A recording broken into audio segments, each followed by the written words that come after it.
Otiende Amollo. Thank you, Mr. Speaker.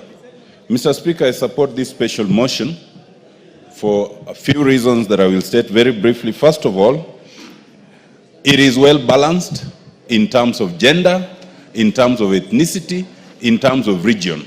And that is one of the things we require in constitutional commissions.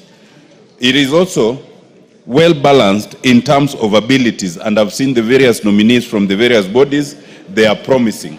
Mr. Speaker, I support this special motion and urge that as the commission has come in, there are a number of things they should observe.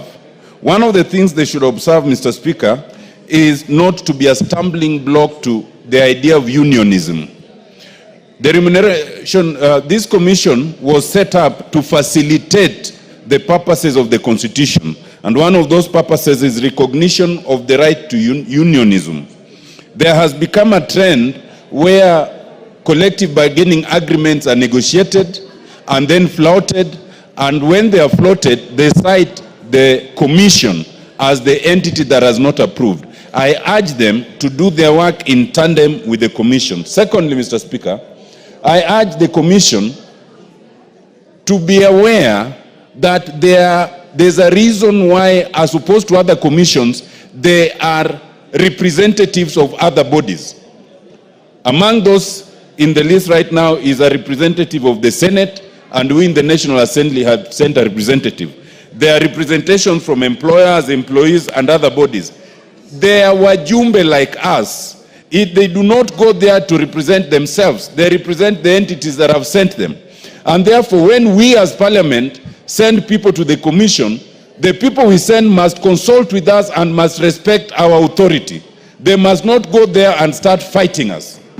One of the things that should be noted, Mr. Speaker, that the commission has previously added on is to look at the qualification of being a member of Parliament. Now, we know we've had this debate from the Constitution to legislation as to the minimum standards. But be that as it may, focus must be had on the work that a member of Parliament does, not just the minimum qualifications.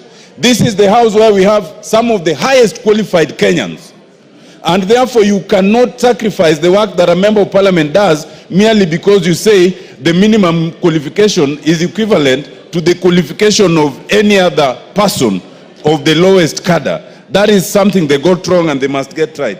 Mr. Speaker, I want to support them and give a warning bell, not just to the commission, but to commissions generally. Commissions are supposed to be independent. They are supposed to assist the citizens. There's becoming a trend when commissions are ceding their independence. They are starting not to do the work that they were meant to do.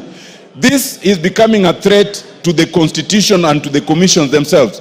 I urge that all our constitutional commissions, and this commission particularly, should do its work without fear or favor, and should do its work with competence, and should do its work for the benefit of Kenyans at large. Mr. Speaker, I support. Thank you. Daud. Thank you, Mr. Speaker. Mr. Speaker, first I would like to say Happy New Year to all members together with you. And